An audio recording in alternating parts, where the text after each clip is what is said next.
दोस्तों, मैं आपका ध्यान दिल्ली वासियों के साथ आम आदमी पार्टी द्वारा किए गए धोखे की तरफ दिलाना चाहता हूं। आज सभी ये बात कर रहे हैं कि अरविंद केजरीवाल 49 दिन में सरकार छोड़कर क्यों भागे, और अरविंद केजरीवाल ये कहकर पल्ला झाड़ते हैं कि उनसे गलती हो गई, दोबारा नहीं करूंगा।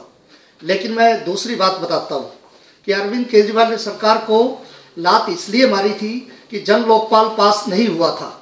मैं भी बड़ा खुश हुआ था कि एक इंसान ने सरकार को ठुकरा दिया, क्योंकि वो जन लोकपाल पास नहीं हो पा रहा था, जिससे कि दिल्ली भ्रष्टाचार मुक्त हो सकती थी, ऐसा अरविंद केजरीवाल का कहना था।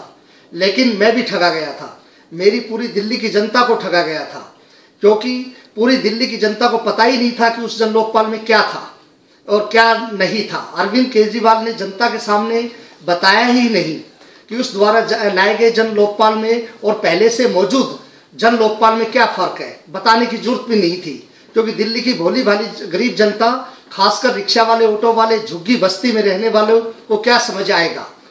उसने सोचा कि मैं दोबारा जाऊंगा, फिर से बिजली, पानी, भ्रष्टाचार वगैरह वगैरह मुद्दों पर दोबारा ठगूंगा।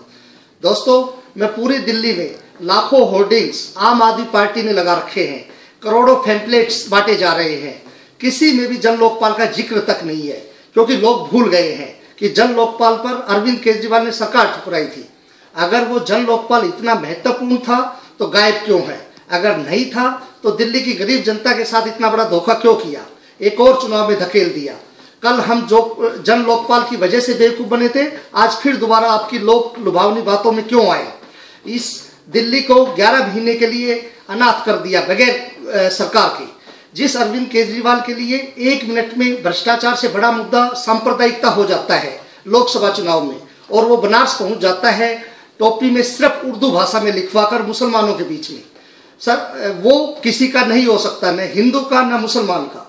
मेरी दिल्ली वासियों से, खासकर रिक्शा वाले, ऑटो वाले, झुग्गी कैंप, जो छोटी बस्तियों में रहने वाली भोली भाली गरीब जनता से, इस ठग यानी कि अरविंद केजरीवाल की ठगी में दोबारा ना आए और वोट उस पहली महिला IPS अधिकारी को दें जिसका नाम सुनते ही भ्रष्टाचारियों की रूह कांप जाए।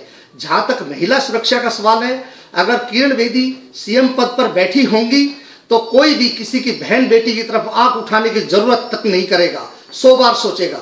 तो आपसे मेरी अपील है, कमल का बटन दबाकर किरण बेदी के नेतृत्व में भाजपा को पूर्ण बहुमत से जिताएं और एक सुरक्षित, ईमानदार सरकार बनाएं। जय हिंद।